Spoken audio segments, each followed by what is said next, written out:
यहाँ पर जो एक हमारे समाज की लड़की है, बहू है, पूजा बेरवा, उसके डिलीवरी थी। डिलीवरी के दौरान उसको यहाँ जनाना अस्पताल में भर्ती कराया गया।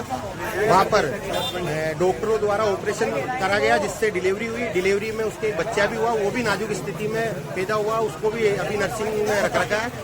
और डिलीवरी के बाद से पूजा की स्थिति एकदम डाउन हुई, उसको ब्लीडिंग रेगुलर तेज गति से हुई और उसके अलावा अपने उसके बाथरूम बंद हो गया। इस कारणवश फिर इनके जो परिजन थे उन्होंने डॉक्टरों से पूछा कि भाई क्या कारण है, क्या लड़की के ऐसे क्यों हो रहा है, तो उन्होंने अस्पताल वालों ने कोई संतोषजनक जवाब नहीं दिया और इनको बोला कि हमें एक ऑपरेशन और करना पड़ेगा। और इनसे एक खाली पेपर पे साइन भी करा लिए। इनको ना पूरी जानकारी दी, ना कोई रिपोर्टें दिखाई, दूसरा ऑपरेशन क्यों करोगे। बस इनको बोला कुछ प्रॉब्लम रह गई इसलिए हमें दूसरा ऑपरेशन करना पड़ेगा। और दूसरा ऑपरेशन जो अस्पताल द्वारा करा गया उसके बाद से तो उस लड़की की स्थिति और ज्यादा हालत खराब हो गई और अस्पताल प्रशासन ने फिर अपने पैर बचाने के लिए उसे जेलन अस्पताल भेज दिया। यहाँ पे वो बच्ची 2-3 दिन रही और आज सुबह उसकी मृत्यु हो गई। क्या लग रहा है जनाना हॉस्पिटल?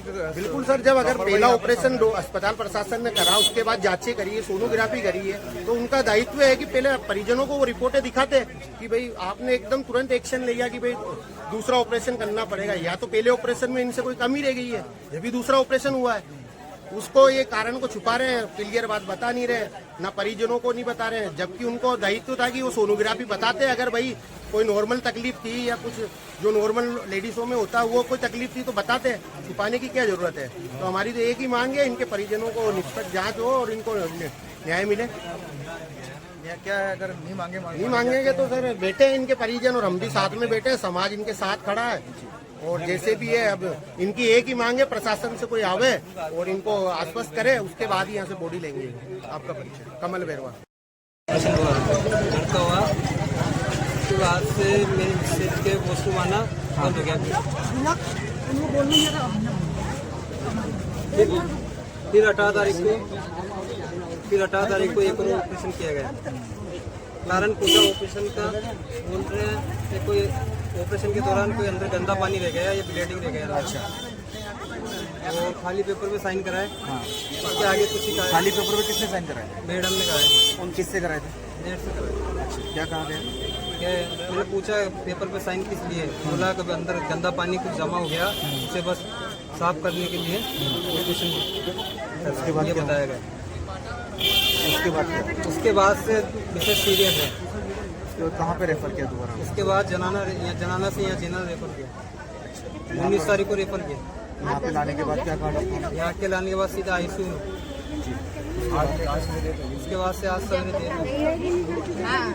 क्या लग रहा है आपको, ये जनाना हॉस्पिटल के डॉक्टरों की लापरवाही के कारण हुआ है? यही लग रहा है वहीं की लापरवाही के कारण हुआ है, क्योंकि हमें कुछ वो पता नहीं है। ये हमें कुछ सोनोग्राफी बता रहे हैं, डॉक्टर बोल रहे हैं इसमें कुछ कागज भी नहीं है फाइल के अंदर। कहाँ के रहने पूछा तो हमें कुछ बताया नहीं। कहाँ के रहने वाले हो? कोटड़ा पुस्तक। पहले कितने बच्चे हैं? हाँ, पहले कितने बच्चे हैं? पहले एक लड़का। क्या मांग कर रहे हैं? अब तो मांग ये है कि हमें डॉक्टर की पूरी वो जानकारी चाहिए, किस वजह से दूसरा ऑपरेशन किया, पूरी कार्रवाई। डॉक्टर कौन है वहाँ पे? वहाँ पूरा स्टाफ ही था। निवासी कोटड़ा को डिलीवरी के लिए यहाँ जनाना में भर्ती करवाया था। 17 तारीख को उसके लड़का हुआ है, उसके ऑपरेशन से। उसके बाद में उनकी तबीयत थोड़ी ज़्यादा वापस खराब हो गई, फिर उनको यहाँ रेफर कर दिया। रेफर के दौरान उनका वापस ऑपरेशन हुआ है। ऑपरेशन के दौरान उनकी मृत्यु हो गई। अभी उनका मैं मेडिकल बोर्ड से पोस्टमार्टम करवा रहा हूँ। ये जाँच का विषय आगे घर वाले कह रहे हैं कि डॉक्टरों की लापरवाही है। तो बात